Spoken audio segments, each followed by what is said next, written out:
Tänavuse aasta muuseumisõbra tiitli pälvis Reet Linna, kelle pikaajaline töö televisioonis on aidanud muuseumite tegemisi vaatajatele lähemale tuua. Tema lood on aastaid viinud publiku eri paikade muuseumitesse ning avanud nende rolli kogukonna, identiteedi ja kultuuripärandi hoidjatena.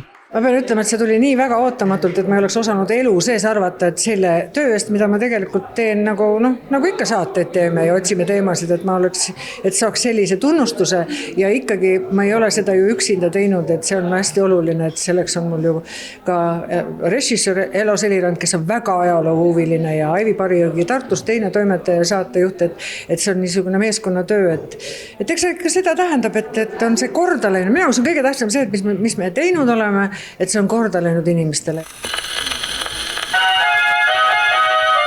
Linna sõnul on muuseumites tohutult palju avastamisrõõmu. Ta on ka ise leidnud huvitavaid seoseid ja leidnud muuseumite ajaloo kaudu ka enda pere kohta rohkem infot. Ma tõesti sain teada, et minu vanaisa Joosep Niinepuu oli Avinurmes, kus on minu emapoolsed juured, nii kõva muusikategija, et see kõik on ajalugu. Ka tema on juba seal museaal või tema mälestused, tema viiul, kõik on seal. See Avinurme muuseum oli iseenesest juba niisugune kahtepidi, eks ole, et esiteks ajalugu, üldse selle koha ajalugu ja teiseks see vanaisa lugu seal juures, et see oli nagu hästi oluline ja me oleme käinud mõisates ka palju, et need kohad on ka sellised, kus sa avastad väga palju. Anija mõisas näiteks, ma ei olnud käinudki seal, ma ei teadnud, mis seal on, eks ju.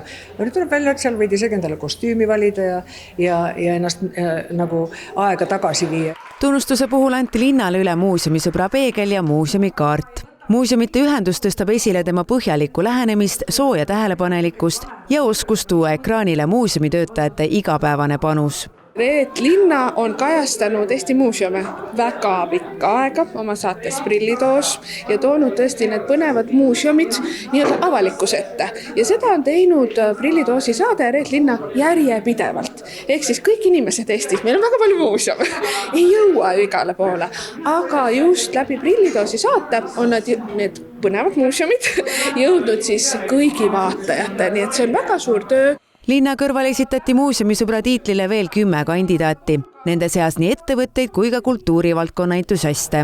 Esile toodi näiteks SEB panust Loodusmuuseumi uue maja loomisesse, Sportlandi asutaja Are Altra ja koostööd Spordi- ja Olümpiamuuseumiga ning Tartu 2024 tiimi rolli Kagu-Eesti muuseumielu elavdamisel. Märgiti ära ka mitmeid kultuuri- ja kogukonna elu edendajaid eri paigust. Muuseumid üha enam liiguvad sellisega võib-olla kogukondlikkuse poole ja kaasamise poole, eks ole, et see on meile ka tähtis, et inimesed ikkagi tuleks muuseumisse ja käiks muuseumis ja muuseumid oleks inimestele olulised ja nende igapäevaelu osa. Et see on ka, et nad ei oleks kuskil kõrgel, kaugel, paned uhked riided selga, lähed 1 kord aastas muuseumisse, vaid muuseumid oleks võib-olla inimestele rohkem lähemal ja meie igapäevaelu osa. Aasta muuseumisõbra tiitlit antakse välja alates 2007. aastast, et tunnustada inimesi ja organisatsioone, kes on muuseumi valdkonda märkimisväärselt toetanud.